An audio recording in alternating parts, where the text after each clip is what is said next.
Release ka ng release, hindi pa nga na-liquidate yung una, tapos mag-release ka naman. Hindi ho to small amount ha. Kasi mainit nga tayo doon kay Sara Duterte na 125, ito 6 billion to eh. Para sa impeachment to, di ba? Hindi para natin niloloko mga sarili natin. Maghahanap tayo ng urgent piece of legislation, pero ang rason naman talaga ay para sa impeachment. Ngayon, ito ay takdang recess namin. Pinagkasunduan ito ng magkabilang kamara noong July 2024 pa nung kami nag-resume sa aming third regular session. Anong rason para baguhin namin yon? Dahil espesyal si VP Sara? Dahil maraming sinisindahan yung mga puwet at hindi mapakalit, gusto nang matuloy ito?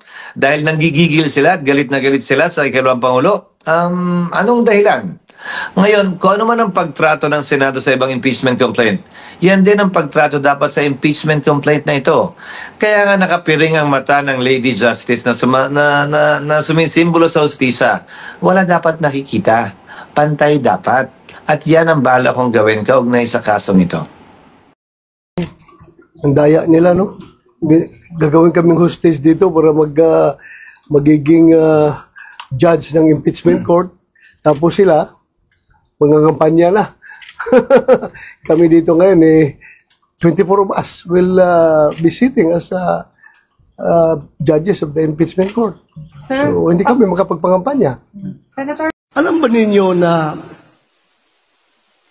yung impeachment ni VP Sara, ngayon, nakita nila, ito is very reliable information ito ha, nakita nila na medyo lumakas yung sipa ng Iglesia ni Cristo at ng mga ibang Pilipino.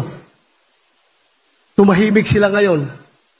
Tumahimik in the sense na hindi pinatakbo yung impeachment. Pero alam niyo anong plano nila. Right after election, kung saan hindi na nila kinakailangan yung suporta ng iglesia at ng mga taong matitino. We still have, after election, we still have ample time, around 2 weeks of session days. Iraratsada nila yan. Pipirmahan nila yan lahat. Kasi nakapag-commit na yan sila eh. Pipirmahan nila yan. Pagpirma nila, once ma-impeach si VP Sara sa lower house, ipasa kagad nila sa amin sa Senado para magkakaroon ng trial. Kami naman, since makarating yung impeachment complaint sa amin, yung articles of impeachment, makarating sa amin before the adjournment. Kasi mag-adjourn yung 19th session is before. Oo po, yung mga bagong nahalal, di ba? So kahit na natalo na yung iba sa eleksyon o nanalo man, obligado kaming entertainin yung impeachment nila. So once naipasa sa amin yan, constitutional duty ng Senado na talagang patakbuhin yung trial. So kahit na ma-adjourn ang 19th Congress, kung nagsimula na yung impeachment nila, merong mga nagbabaring school of thought. Merong nagsasabi na tapos na. Pero ang kanilang hinahawakan ngayon ay impeachment is a continuing duty ng Senado. Kahit na ito'y ma-adjourn daw, once na file ang complaint at nagsimula na yung hearing, tuloy-tuloy daw yan. So yun ngayon ang kanilang plano. Kaya kailangan talaga na dadami tayo doon sa Senado. Huwag tayong magpabaya. Release ka ng release, hindi pa nga na-liquidate yung una, tapos mag-release ka naman. Hindi ho to small amount ha. Kasi mainit nga tayo doon kay Sara Duterte na 125, ito 6 billion to eh.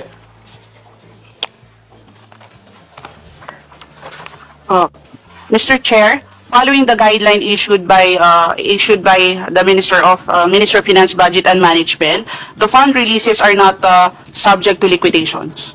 Are not So based subject to on liquidation? Bangsamoro Budget Circular number 2024-010, Oh, hindi subject sa liquidation. wala pong nakalagay dito that they are Wala, liquidating ma'am. po. Pakiulit, ma'am. Medyo hindi maganda ang pangdinig ng chairman pati ni Congressman Akop. Okay.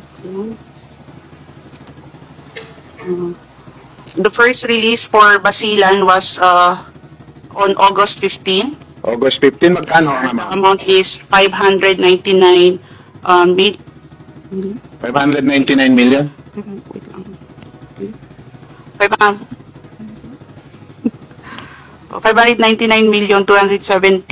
599,270,460. Tapos ang second ho, anong month?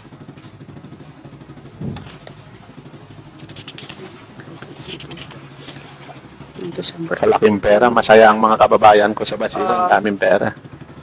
The next releases were made on sometime in December 2024, but the releases were made to various municipalities in Basilan. Hindi, kasama yung various municipality was December. Pero December, siyempre, sir. kung 1 billion yung sa probinsya, meron pang mga more than 400 million. Anong date din yun na-release?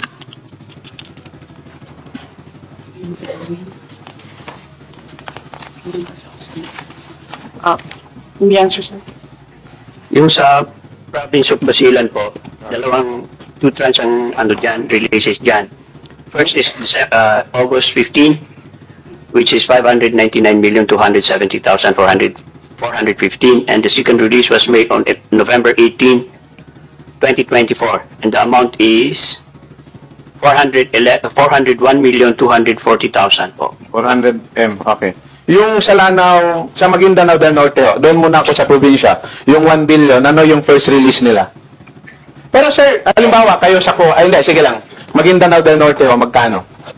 Dalawang tranches. Okay. Yung first tranche. First is on October 30, 2024. October 30, Yes po. magkano? 676 million.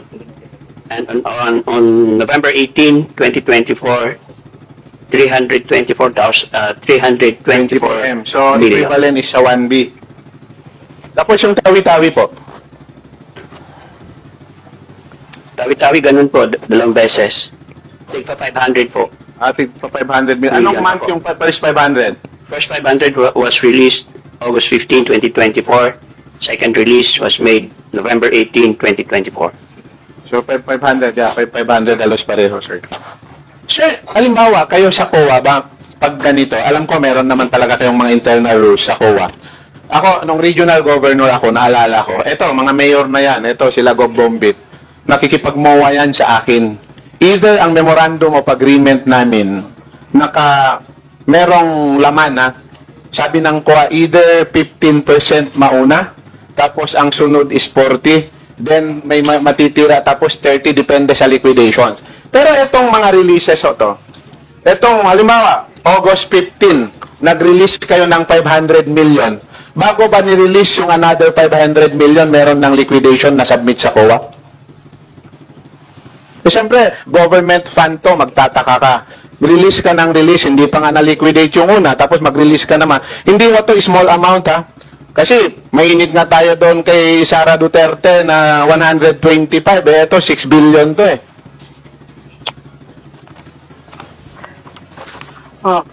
Mr. Chair, following the guideline issued by the Minister of Finance, Budget and Management, the fund releases are not subject to liquidations.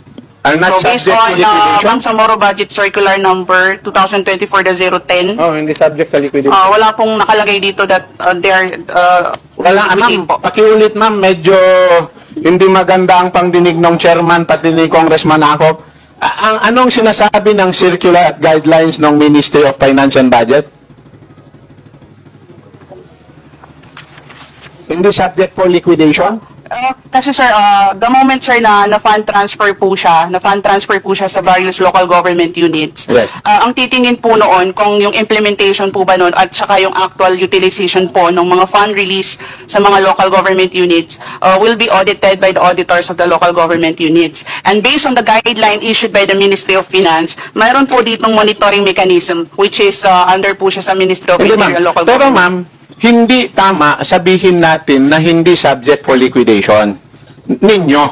Pero remember, the same pa rin, Commission on Audit yung na-assign doon. Kaya babalikan ko, ma'am, yung tanong ko kanina. February 13, sumulat si Minister Pacasem. In fact, ang address niya sa COA, nagtataka nga ako bakit COA. Baka ang iniisip nito, baka singilin nyo rin yung mga residents COA nyo para mag-submit ng liquidation sa inyo. Yun yung effect yung understanding ko. Pero, ang point ko doon, meron kayong residents COA. Kaya tinatanong ko, paano mangyari yon? Hindi pa na-liquidate yung unang releases, pero meron na namang next releases. Di ba dapat kayo sa COA mismo magtataka kayo at magtatanong kaugnay nito? Kasi hindi nga maliit na bagay Hindi sa parang 1 milyon, 2 milyon. Ang usapin dito is 500 million to 1 billion. Mr. Chair, let me just clarify, no? The word liquidation is not used in the guideline.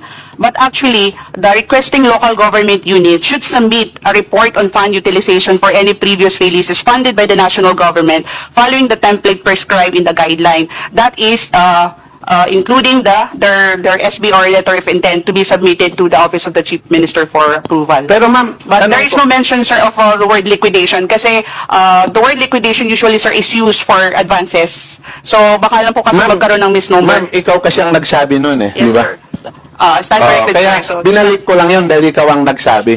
Kaya, pero, the same, ulitin ko, si COA merong guidelines, may residence COA kayo, every unit ng government, local government yan, or agencies, meron tayong mga assigned na COA. Pero, halimbawa ma'am, matanong ko, anong basis na ninyo, halimbawa, na-release ang pondo, ano yung basis nyo for auditing? Kung wala namang MOA, wala namang guidelines, di ba, wala namang proposal, ano yung basis natin for liquidation? Anong basis natin for auditing? Again, sir, no, in speaking as the auditor of the Ministry of Finance, Budget and Management, my audit jurisdiction only covers the releases of the funds. Again, no. So, insofar as I am concerned as the team leader, audit team leader for Ministry of Finance, I rely on the Bangsamoro Budget Circular date number 2024-010 as to the documentary requirement and as to the procedure that must be followed. Now, when the funds are already downloaded to the local government, on how it is utilized po, that is already beyond my audit jurisdiction. Ako, Mujib. Mujib. Attorney, you mentioned about the memorandum circular from the Minister of the Ministry of Finance, Budget and Management. Minister of Finance of the BARM. Attorney, kindly submit to this committee since wala dito ang taga-BARM. May kopya ka ba nun ng MC na yon? Yes, sir. I have. Yes, Mr. Chair. Okay. Now, second, ma'am, considering that BARM is also considered as LGU, malinaw po dito, ma'am, sa DBM, small circular. Di ba may mga limitations? Sir, may mga limitations on the use of LGSF, di ba? Correct po, Mr. Chair. Pati yung quarterly reporting, nandun po nakasabi. They're required for quarterly report. The Quarterly utilization. reporting. Malinaw po yun, attorney. Now, you mentioned about that you only covered new releases, tama? Yes, Mr. Chair. So, sino yung in charge doon sa sa audit on the implementation and use of funds? The concerned resident auditors of the various local government units, Mr. Chair. Doon na sa baba. Yes, Mr. Chair. Okay, nagsasabit ng report sa inyo. Okay. No, sir. No, sir. No? It's included in their reports, in their separate annual audit reports. They have their own annual audit Ito, reports. ganito lang po, attorney. Matanong lang po ita. So, yung office mo is not conducting special audit or fraud audit? Hindi po, Mr. Chair. So, sino po? For the regional officer, For the regional office for the nila? regional offices, sir, we have a separate division. We have the fraud audit division who will conduct the fraud audit or special audit in case po na magkaroon po ng instruction to conduct the same. Sino yung in charge doon sa fraud audit?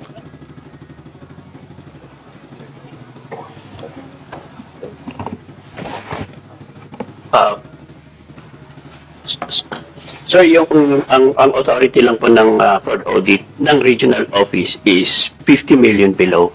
Tama. Opo. Alam ko po yun. Opo. Now, pero sino po ang in charge doon?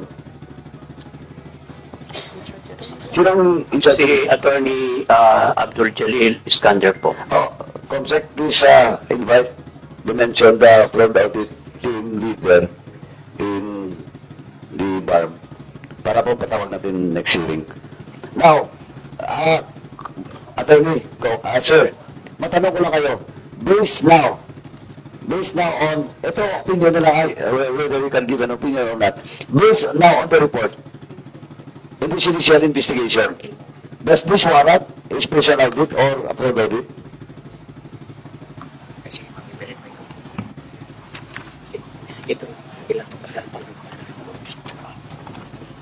Attorney, Yes, Mr. Chair.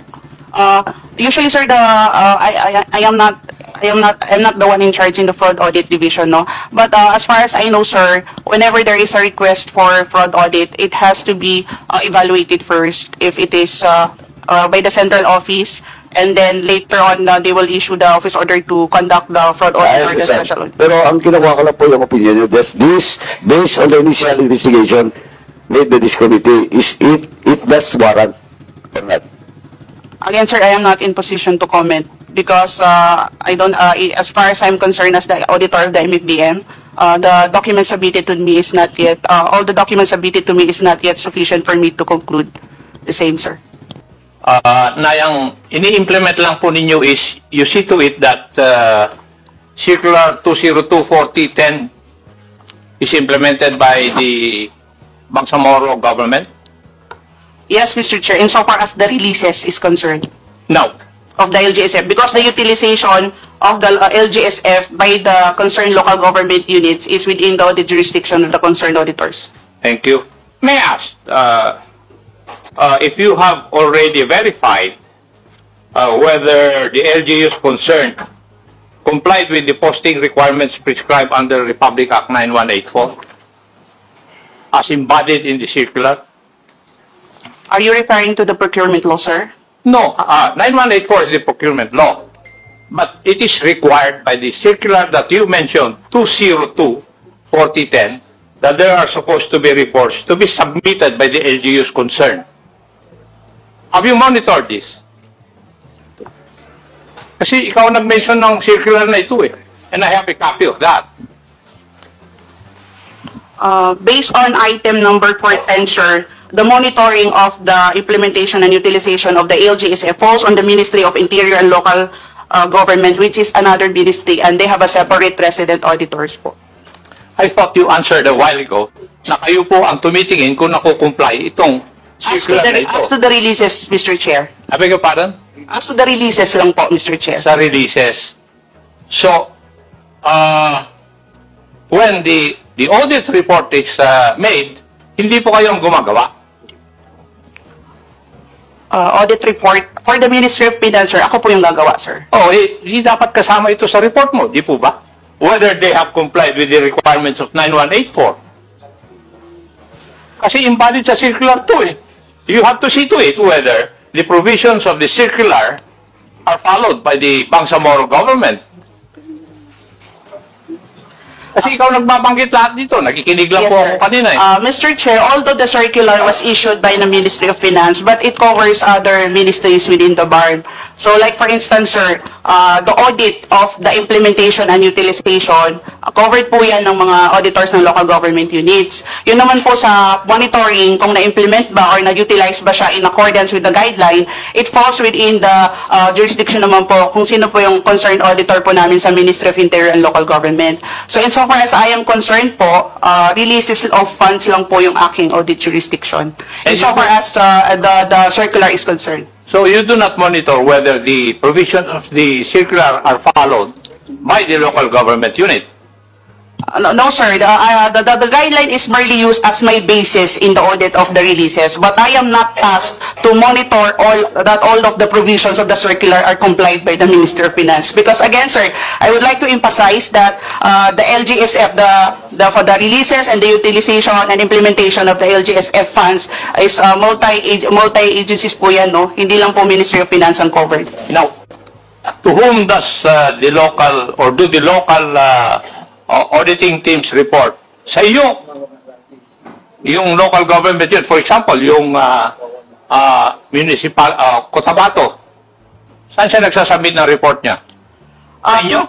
No, hindi po, sir. The annual audit report of the various auditors of the local government units is addressed to the local chief executive po. Mr. Chair, siguro yung auditor na nag-audit talaga ang dapat imbitahin natin. Mr. Chair, Yeah. on the point of Chairman Ako po, Mr. Chair, I move that we invite the resident auditors of the different municipalities and provinces that have been downloaded with funds from the LGSF, Mr. Chair. I so move, Mr. Chair.